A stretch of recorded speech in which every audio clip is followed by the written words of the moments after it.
Hi guys, कैसे हैं आप लोग। सो गाइस, वीडियो में हम मॉल कंसेप्ट के क्वेश्चंस कर रहे हैं जो कि जेई मेन जनवरी 2024 के अटेम्प्ट में आए थे। ओके, सो इसमें प्लेलिस्ट बनी हुई है गाइस चैप्टर वाइज, उसके एक बार जरूर चेक करें। पिछले ईयर्स के भी अपलोडेड है। ओके, सो फिलहाल में हम स्टार्ट करते हैं। Mass of methane required to produce 22 gram of CO2 after complete combustion is. देखिए, जब भी कोई हाइड्रोकार्बन, जैसे यहाँ पे CH4 दे दिया है मिथेन, जब भी उसका ऑक्सीडेशन होता है यानी एयर के साथ रिएक्शन होती है, तो हमेशा CO2 यानी कार्बन डाइऑक्साइड और वाटर वेपर्स निकलती हैं प्लस सम एनर्जी। ठीक है। अब इस रिएक्शन इस टाइप के क्वेश्चन को जब हाइड्रोकार्बन आपको एक्चुअल में दे दिया गया हो, तो उसमें इजियर टू कि आप उसमें रिएक्शंस लिख लें।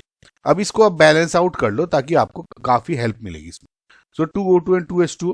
ओके गाइज, नाउ अब इन्होंने देखिए पूछा, CO2 का दिया गया है 22 ग्राम जो कि प्रोड्यूस हो रहा है। ओके, तो और मिथेन का पूछा हुआ है कितना मिथेन बर्न होगा कि 22 ग्राम CO2 प्रोड्यूस होगा। ओके, ना अगर आप एक बार ध्यान देखें कि इसका भी स्टोइकियो कोफिशिएंट 1 है एंड इसका भी स्टोइकियोमेट्रिक कोफिशिएंट 1 है। ओके, सो मैं क्या कह सकता हूं कि जो 1 मोल ऑफ CO2 प्रोड्यूस हो रही है वो किसको बर्न करके हो रही है?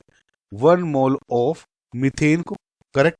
या इसको दूसरे शब्दों में ऐसे लिख दो कि देखिए, नंबर ऑफ मोल्स जितने भी CO2 के प्रोड्यूस हो रहे हैं, let just say number of moles of CO2 जितने प्रोड्यूस हो रहे हैं वो कितने यूज हो रहे होंगे? Number of moles of CH4। Correct. ठीक है, सेम है कि भैया जितने बर्न हो रहे हैं CH4 के मोल्स उतने ही बर्न हो रहे होंगे मेरे, इतने प्रोड्यूस हो रहे होंगे कार्बन डाइऑक्साइड की। स्ट्रेट फॉरवर्ड है। नाउ इसमें क्योंकि मास दिया हुआ है, मास के टर्म्स में ले लेते हैं, तो नंबर ऑफ मोल्स क्या होता है? मास अपॉन मॉलिक्यूलर मास यानी mass upon CO2 upon molecular mass of CO2, और ये अगेन इक्वल किसके हो जाएगा? Mass of CH4। अब जो आपको पूछा गया है divide by mass molecular mass of CH4। अब तक गाइस समझ में आ रहा है आपको?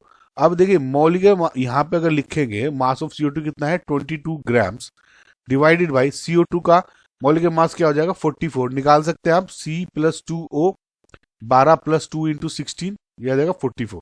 Okay, equals to mass of methane divided by molecular mass of CH4 कितना हो जाएगा 16। करेक्ट। कैसे? C+4H यानी C का 12 प्लस 4 इंटू 1। ओके, तो इससे क्या हो जाएगा? ये कैंसिल आउट होके मास ऑफ मिथेन कितना हो गया 8 ग्राम्स। सो बहुत ही स्ट्रेट फॉरवर्ड क्वेश्चन थे गाइज, इस तरह से आपको यूज करनी है इंफॉर्मेशन। ओके, सो फिलहाल इसमें 8 ग्राम्स आपका फाइनल आंसर। नेक्स्ट क्वेश्चन देखते हैं। 9.3 gram of aniline is subjected to reaction with excess of acetic anhydride to prepare acetanilide. The mass of acetanilide produced if the reaction is 100% completed is। देखिए इसमें क्या कहा गया है कि जो एनिलिन है उसकी रिएक्शन हो रही है एसिटिक एनहाइड्राइड के साथ। तो CH3 C double O, okay O, ये हो गया आपका C double bond O CH3, ये हो गया एसिटिक एनहाइड्राइड, ये हो गया एनिलिन। और देखिए जब इसकी रिएक्शन होती है तो एसिटाइल प्रोड्यूस हो रहा है। ऑब्वियसली कैसे होगा? देखिए लोन पेयर है, ये करके अटैक इसको ये ब्रेक हो जाएगा। तो यहां पर तो आपका NH C double bond O CH3 बन जाएगा। कैसे? देखिए NH2 था, ओके, बॉन्ड बन जाएगा C डबल O CH3 और ये पॉजिटिव चार्ज हो जाएगा। करेक्ट। और ये प्रोटोन अलग हो जाएगा। प्रोटोन किस में जुड़ जाएगा? इसमें, यानी CH3 C double O OH, ये बन गए। ठीक है, तो अब इन्होंने क्या कहा है कि 9.3 gram of aniline is subjected to reaction with acid anhydride. तो जो मास, अगर 9.3 ग्राम आपने एनिलिन का लिया है तो एसिटाइल यानी ये इसका कितना ग्राम प्रोड्यूस होगा? अगेन गाइज सेम फंडा है। अगर आप इसको गौर से देखिए तो एक, अगर मैं एनिलिन को रिएक्शन हो रही है तो मेरा 1 मोल एसिटाइल प्रोड्यूस हो रहा है। करेक्ट। ठीक है, तो मैं इसको कैसे कह सकता हूं कि 1 मोल एनिलिन अगर मैं रिएक्शन हो रही है, या ये कह दूं 1 मोल एसिटाइल अगर प्रोड्यूस हो रहा है तो वो किससे रिएक्शन करके हो रहा है? 1 मोल एनिलिन के साथ। करेक्ट। या ये कह दूं अगर N मोल एसिटाइल प्रोड्यूस हो रहे हैं तो N मोल एनिलिन खर्च हो रहे होंगे। करेक्ट, क्योंकि इसमें मास की बात हो रही है। तो mass of acetyl divided by molecular mass of acetyl क्या हो जाएगा? Equals mass of aniline divided by molecular mass of aniline. Correct. और गाइस अब तक समझ में आ रहा है? बस इसमें आपको वैल्यूज रखनी है। मॉलिक्यूलर मास ऑफ, देखिए ये पूछा गया है, यानी W of acetonitrile divide by molecular mass of acetonitrile. आप जब कैलकुलेट करोगे ये वैल्यू हो जाएगी आपकी 135 ग्राम पर मोल। ओके, निकाल लेना आप उसका वो वैल्यूज निकाल के। इक्वल्स टू हो जाएगा वेट ऑफ एनिलीन क्या दिया हुआ है 9.3 grams divided by molecular mass of aniline आप कैलकुलेट करोगे तो वो 93 आ जाएगा। ओके, इनके एटॉमिक नंबर दिए हुए तो एटॉमिक मासेस दिए हुए तो आराम से हो जाएगा आपका। ओके, तो जब इसको सोल्व करोगे यानी ये हो गया 10, यानी डब्ल्यू ऑफ एसिटोनाइट कितना हो जाएगा 13.5 ग्राम्स। ओके, अब क्योंकि 10 टू -1 में पूछा है तो 135 into 10 to power -1 gram. So 135 will be your final answer. Next question देखते हैं। 1 mole of PbS is oxidized by X moles of O3 to get Y moles of O2. Okay, तो X plus Y पूछा गया। देखिए कुल मिला के reactions क्या हो रही है कि एक सल्फाइड को ओजोन के साथ रिएक्शन कर, देखिए एक स्ट्रेट फॉरवर्ड पैटर्न पे रिएक्शंस होती हैं। स्पेसिफिकली मैंने इस पे नाइट्रेट्स के ऊपर वीडियो भी बनाई हुई है, सेम पैटर्न पे सल्फाइड्स पे बन जाती है। अब मैं आपको समझाता हूँ कैसे। देखिए ओजोन जब अब ब्रेक होता है तो O2 plus nascent oxygen produce करता है। ओके, नाउ इस नेसेंट ऑक्सीजन की वजह से ही हम ये जितनी भी ऑक्सीडेशन की रिएक्शंस है वो हो जाती है। करेक्ट। सो जो सल्फाइड है बेसिकली इसमें जो PbS है, तो जब इस ऑक्सीजन के नेसेंट ऑक्सीजन के साथ रिएक्शन करता है तो कोरस्पॉन्डिंग सल्फेट्स बनते हैं। ओके, तो जैसे PbS था सल्फाइड, तो इसका क्या बन जाएगा PbSO4। अगर सपोज इसमें कुछ और होता FeS तो FeSO4 बन जाता। ऐसे नाइट्राइट के केस में नाइट्रेट बन जाता है। करेक्ट। तो अब ये वाली रिएक्शंस बन गई उन स्टूडेंट्स के लिए जिनको रिएक्शन नहीं पता थी। ओके, बस अब क्या करना है, इसको आपको बैलेंस करनी है और आपको सोल्व करना है। सो फिलहाल इसमें देखिए O4 है तो ये 4 यहां आ जाएगा। ठीक है, अब इसको अगर ऐड करोगे तो पहली रिएक्शन को 4 से मल्टीप्लाई कर देते हैं तो क्या आ जाएगा 4O3 gives 4O2 plus 4O। अब इस को ऐड कर देते हैं तो यानी 4 से 4 कैंसिल आउट। सो PbS की जब रिएक्शंस 4O3 के साथ हुई तो PbSO4 बना प्लस 4O2 बना। ओके गाइज, तो इसमें क्या पूछा था X मोल्स ऑफ O3 यानी ये produce Y moles of O2। Okay, तो यानी कितना हो गया 4 and 4, तो X की होगी 4, Y की वैल्यू होगी 4, तो X प्लस Y क्या हो जाएगा 8। Okay guys, so I hope आपको कंसेप्ट समझ में आएगा। नेक्स्ट क्वेश्चन देखते हैं। वॉल्यूम ऑफ 3 मोलर NaOH, इसका फॉर्मूला वेट दिया है 40 gram per mole, which can be prepared from 84 gram of NaOH is. देखिए मोलैरिटी दी हुई है और आपको बेसिकली वॉल्यूम पता है। थोड़ा सा बहुत अगर आपको कंफ्यूजन हुआ होगा तो इस फॉर्मूला वेट की वजह से हुआ होगा। देखिए normally it's nothing but the molecular weight. Okay, लेकिन क्या है फॉर्मूला वेट और मॉलिक्यूलर वेट में एक छोटा सा अंतर होता है कि जैसे आप ये समझे कि मॉलिक्यूलर वेट तो होता है, फॉर एग्जांपल C6H6 लिख दिया मैंने, तो मॉलिक्यूलर वेट तो हो जाएगा इसका पूरे का बेसिक, है ना, जो भी आपको स्ट्रक्चर दिया हुआ है उसका मॉलिक्यूलर वेट हो जाएगा जितने भी एटम्स है और जितने भी। फॉर्मूला वेट क्या होता है कि बेसिक, सबसे बेसिक जो एंटिटी होगी जैसे CH इस तरह से लिख के अगर ऑर्डर में है तो वो फॉर्मूला वेट हो जाएगा। मतलब जो एटम दिए हुए हैं सिर्फ उनका एटॉमिक मास ऐड कर दोगे तो फॉर्मूला वेट हो जाएगा। तो फिलहाल NaOH दिया है, कंफ्यूज मत हो, सिंपल मॉलिक्यूलर वेट है। सो मोलैरिटी का फॉर्मूला क्या होता है number of moles of solute divided by volume of solution in litres. ठीक है, अब देखिए जो वॉल्यूम पूछा हुआ है डेसीमीटर क्यूब में पूछा हुआ है तो आपको कंफ्यूज नहीं होना है। क्यों? Because 1 litre is equals to 1 decimetre cube. Okay, so मैं जो ये लिख रहा हूं तो number of moles of solute divide by volume of solution अगर मैं लिख रहा हूं इन डेसीमीटर क्यूब तो ये गलत नहीं होगा, सही रहेगा। ओके, सो मोलैरिटी दी हुई है 3, number of moles of solute कैसे निकालोगे मास अपॉन मॉलिक्यूलर मास, यानी mass of NaOH divided by molecular मास या फॉर्मूला वेट इधर NaOH इनटू 1/V, ये वाला पूरा डेसीमीटर क्यूब में ये। सो अब इसकी वैल्यू रखोगे अगर आप तो वेट कितना दिया हुआ है NaOH का 84 डिवाइड बाई 40 हो जाएगा और मल्टीप्लाई बाई 1/V जो कि निकालना है। ओके, सो यहां से V इक्वल्स टू क्या हो जाएगा, इनको इक्वेट करके 84 divide by 40 into 1/3। Okay guys, so इसको जब आप पूरे को कैलकुलेट करते हो आपकी वैल्यू आ जाएगी 0.7 डेसीमीटर क्यूब। 10⁻⁻1 में पूछा है तो इसको कैसे लिख सकते हो, 7 इंटू 10⁻⁻1 डेसीमीटर क्यूब, तो यहाँ हो जाएगा 7।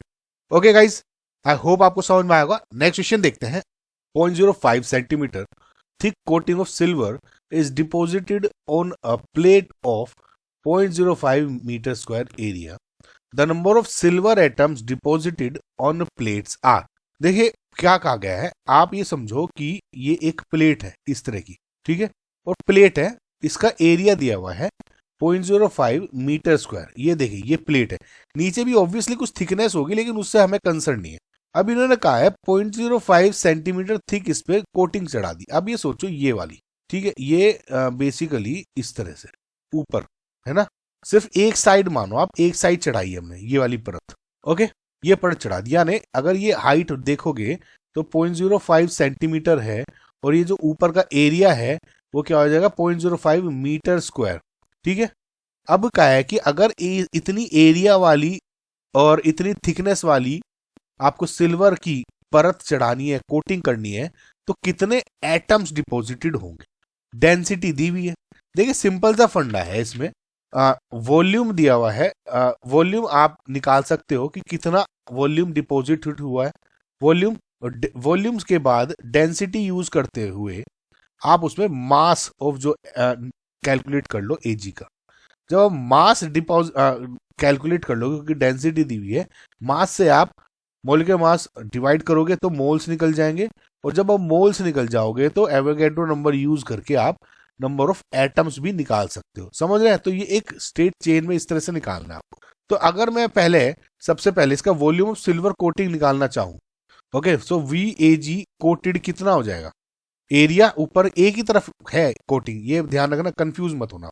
Okay, so area into thickness, यानी एरिया क्या है 0.05 metre square into 0.05 centimetre. Okay guys, अब क्योंकि डेंसिटी भी सेंटीमीटर में दी हुई थी, ग्राम पर सेंटीमीटर क्यूब, तो मैं इसको मीटर को सेंटीमीटर में ही कर लेता हूं। ओके, तो यानी 1 metre equals to 100 centimetre, 1 metre square क्या हो जाएगा 100 इंटू 100, यानी 0.05 इंटू 100 इंटू 100। ओके, ये हो जाएगा सेंटीमीटर स्क्वायर इंटू 0.05 सेंटीमीटर। तो हो गया जो वॉल्यूम AG डिपॉजिटेड हो गया, क्या हो गया 0.05 square into 10 to the power 4 centimetre cube. Okay guys, so ये फिलहाल आपकी वैल्यू आ रही। इस जब को पूरे को आप सोल्व करते हो तो आपको 25 सेंटीमीटर क्यूब आपको निकल जाता है वॉल्यूम। अब वॉल्यूम निकाल लिया, मैंने क्या कहा, डेंसिटी क्या होती है, मास पर यूनिट वॉल्यूम। ओके, सो मास क्या हो जाएगा डेंसिटी इंटू वॉल्यूम। डेंसिटी क्या दी हुई है 7.9, तो मास ऑफ AG डिपॉजिटेड क्या हो जाएगा 7.9 ग्राम पर centimetre cube into 25 centimetre cube. Okay, so mass of AG deposited क्या हो गया 7.9 इंटू 25 ग्राम्स। ओके, अब मास पता लग गया तो number of moles of AG deposited कितना हो गया, मास को मॉलिक्यूलर मास से डिवाइड कर दो, मास अपॉन मॉलिक्यूलर मास, यानी 7.9 into 25 divide by atomic mass क्या हो गया सिल्वर, इसमें मॉलिक्यूलर मास या एटॉमिक मास की बात हो जाएगी क्योंकि सिल्वर की लेयर है, तो 108। ओके, तो ये हो गया आपका number of moles of AG। Okay, लेकिन 1 mole is equals to Avogadro number, यानी 6.023 into 10 to power 23 atoms. 1 mole atoms equals to 6.023 into 10 power 23 atoms. So इतना मोल कितना हो जाएगा, यानी N मोल्स कितना हो जाएगा, N into Na Avogadro number.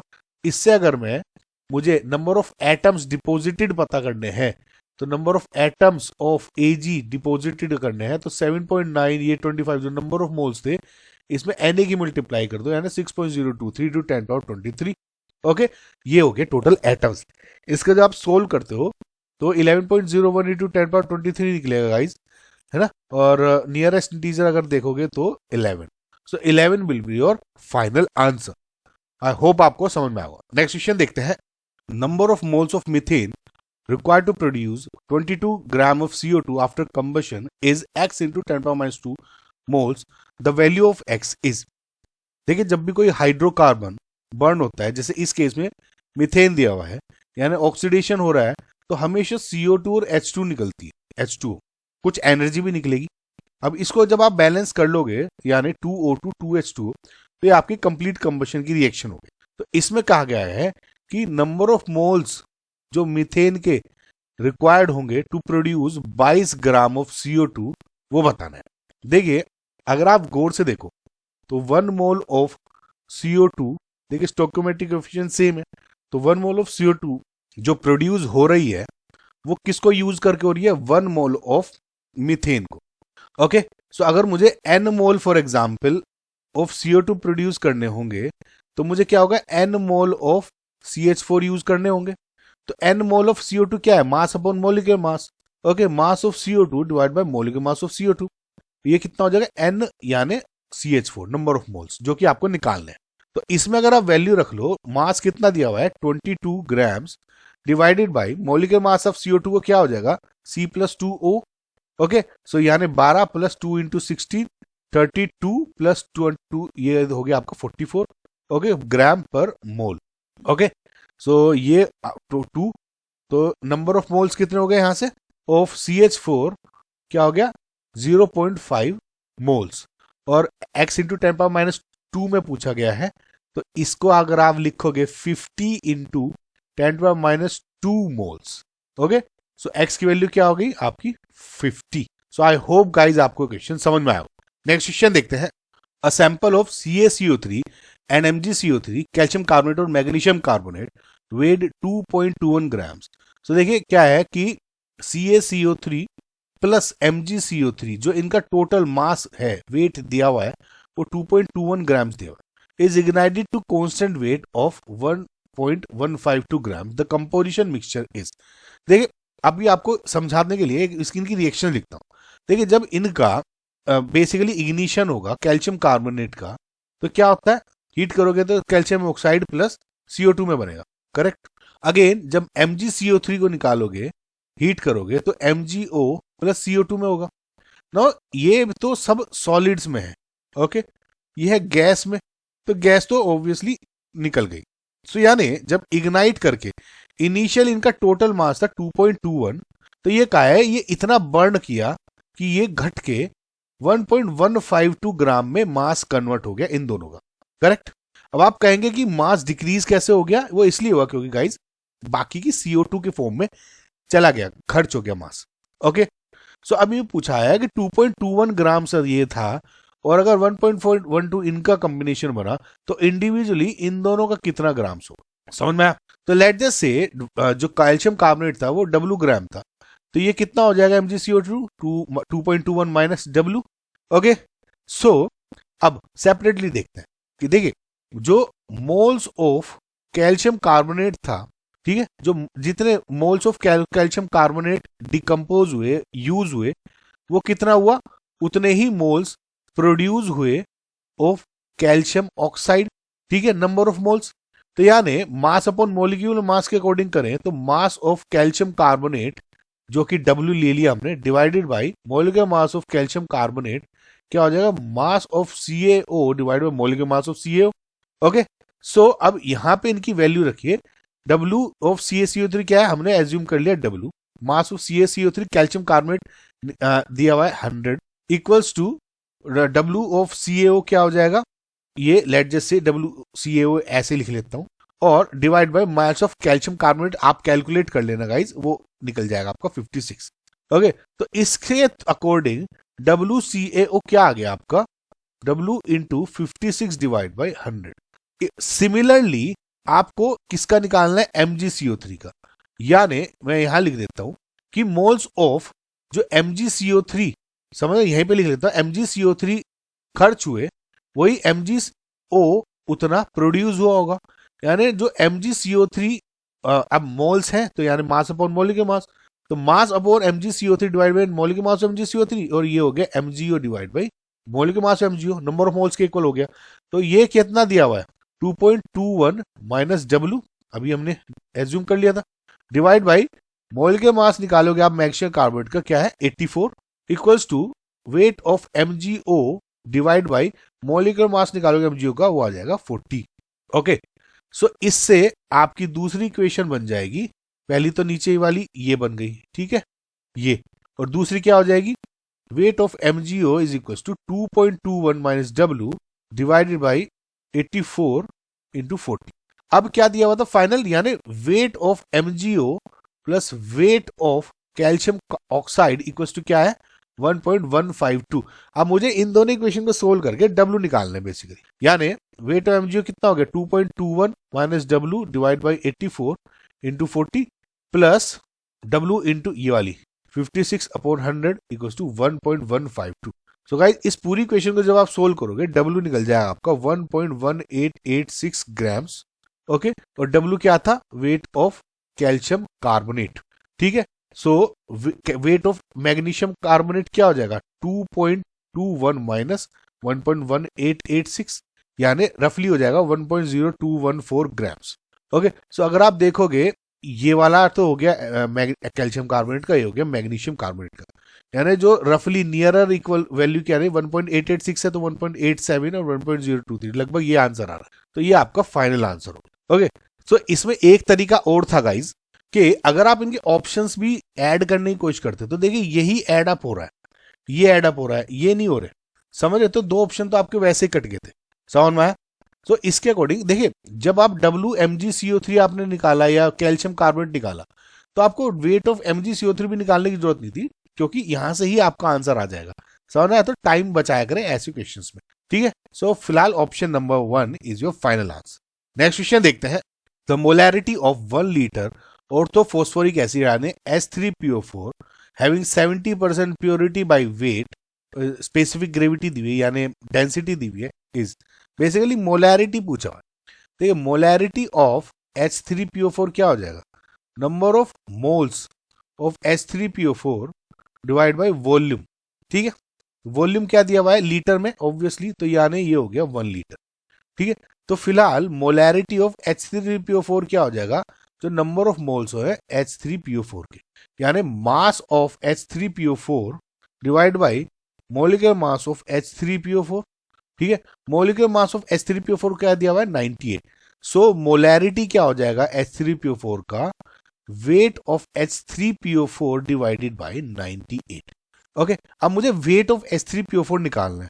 Weight of H3PO4 कैसे निकाल सकते हो, आपको एकदम से जैसे ही आप स्पेसिफिक ग्रेविटी देखो तो आपको पता लग जाना चाहिए मेरा यहां से निकलेगा। सो डेंसिटी क्या दी हुई है H3PO4 की, 1.54 ग्राम पर सेंटीमीटर क्यूब। देखिए क्योंकि यहाँ पे सब कुछ लीटर में है तो मुझे लीटर में कन्वर्ट करना है इसे, तो 1.54 ग्राम पर सेंटीमीटर क्यूब मतलब क्या है, 1 सेंटीमीटर क्यूब H3PO4 में 1.54 ग्राम H3PO4 है, यानी 1000 से मल्टीप्लाई कर दूं तो 1000 सेंटीमीटर क्यूब में 1.54 इंटू 1000 ग्राम H3PO4 है, यानी 1000 सेंटीमीटर क्यूब क्या होता है 1 लीटर, यानी 1 लीटर H3PO4 में 1.54 इंटू 1000 ग्राम H3PO4 अवेलेबल है। बेसिकली ये अभी मैंने 70% का काउंट नहीं किया, तो ये क्या हो जाएगा 1540 ग्राम। सो बेसिकली 1540 ग्राम आपका H3PO4 है, लेकिन एक्चुअल में प्योरिटी कितनी है 70%, तो इसका मैं अगर 70% निकालूं, ओके, तो क्या आ जाएगा 1078 ग्राम।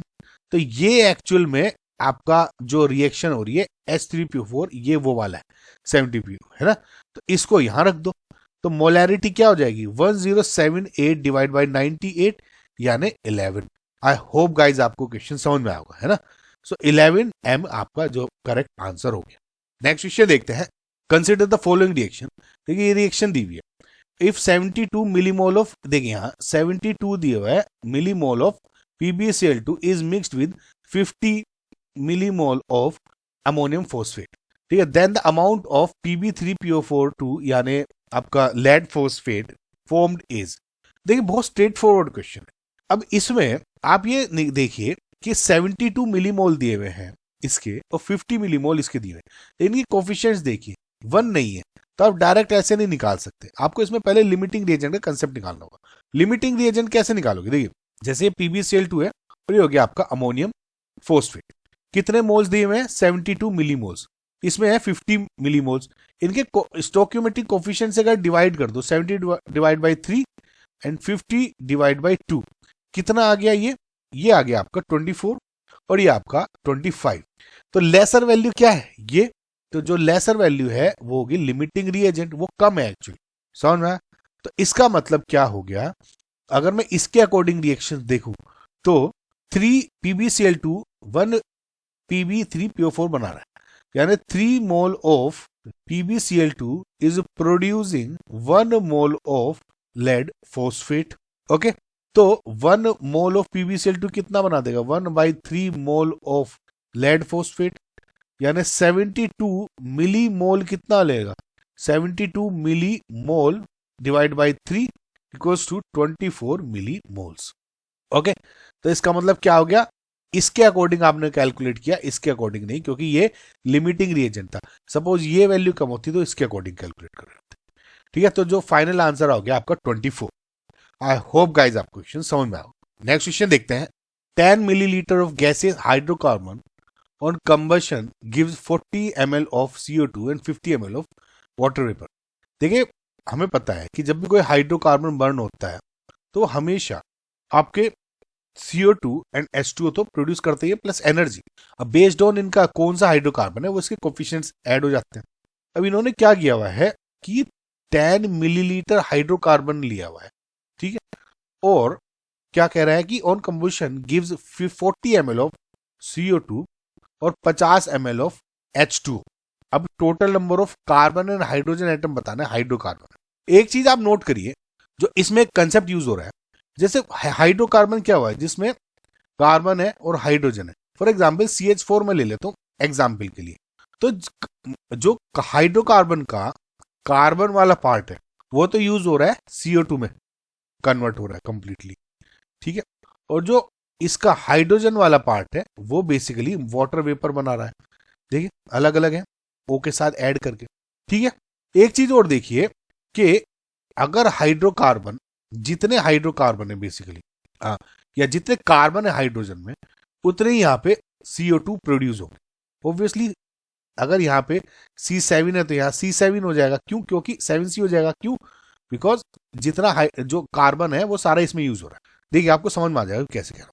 तो मैं ये कहने की कोशिश कर रहा हूं कि जितने भी मोल्स हैं, all moles of carbon from hydrocarbon, ये किस में कन्वर्ट हो रहा है? CO2। तो इसका मतलब मोल्स में कहते हैं, या जितने लीटर्स की बात करूं तो यानी अगर मैं ये कहूं कि 10 ml हाइड्रोकार्बन है तो वो 40 ml CO2 बना रहा है। देखिए 10 ml है वो 40 ml CO2 बना रहा है, तो रेशियो क्या हो गई? हाइड्रोकार्बन वर्सेस CO2 की 10:40 यानी 1:4। तो मैं क्या कह सकता हूं, एक हाइड्रोकार्बन में, ठीक है, एक हाइड्रोकार्बन में 4 CO2 है। मैं ये क्यों कह रहा हूं? देखिए सपोज CH4 है तो एक CO2 बना रहा है फॉर एग्जांपल, ठीक है। C2H6 होता तो यहां 2 CO2 समथिंग हो जाता, 2 कार्बन है, तो एक हाइड्रोकार्बन तो ये है, एक हाइड्रोकार्बन 2 CO2 बना रहा है, तो यहां होगी 1:2। यहाँ पे एक हाइड्रोकार्बन एक CO2 बना रहा है, 1:3 होगी। सपोज C3H8 समथिंग हो गया, यहाँ पे कितना हो जाएगा? 3 CO2 प्रोड्यूस करेगा, तो 1 हाइड्रोकार्बन 3 CO2 बना रहा है। तो इस तरह रेशियो में आइए, तो इसका मतलब जब एक हाइड्रोकार्बन बर्न हो रहा है तो 4 कार्बन बन रहे हैं, यानी मेरे जो हाइड्रोकार्बन में 4 कार्बन होंगे, ठीक है। सिमिलरली मैं ये कह सकता हूं, क्योंकि H2O की बात है, कि जो ऑल मोल्स हैं जो हाइड्रोजन के बेसिकली जो बन रहे हैं वो किस किस में बन रहे हैं? H2O में। लेकिन इसमें एक अंतर आ जाता है, तो अंतर ये आ जाता है कि इसमें CO2 में तो एक C है, H2O में 2 H है, यानी 2 से मल्टीप्लाई हम आगे कर देंगे, यानी 10 ml ऑफ हाइड्रोकार्बन जो गिवन है वो कितना बना रहा है? 50 ml of H2O, 50 ml of H2O, यानी पर हाइड्रोकार्बन कितने H2O का रेशियो हो गया? 1:10:50 यानी 1:5। अब देखिए इसमें एक जो कैच है वो ये है कि एक हाइड्रोकार्बन 5 H2O बना रहा है, लेकिन एक H2O में 2 H है, ठीक है, 2 H है ना, 2 H, तो 5 H2O में 10 H हो गए, तो यानी हाइड्रोकार्बन रेशियो हाइड्रोजन की क्या हो जाएगी? 1:10। एक हाइड्रोकार्बन में 10 हाइड्रोजन है। एक हाइड्रोकार्बन में 4 कार्बन थे और इसमें है 10 हाइड्रोजन। तो total number of carbon and hydrogen कितने हो गए? 4 + 10 यानी 14, यानी लगभग C4H10। ये आपका हाइड्रोकार्बन हो गया। समझ में आया गाइस? सो इसी तरह से आपको ये क्वेश्चन सोल्व करने रहते हैं। बहुत अच्छा क्वेश्चन था और रिपीटेड था basically question. So thank you for watching guys. Please share करें, सब्सक्राइब करें आपको अच्छा लगा है तो। Okay, thank you, bye.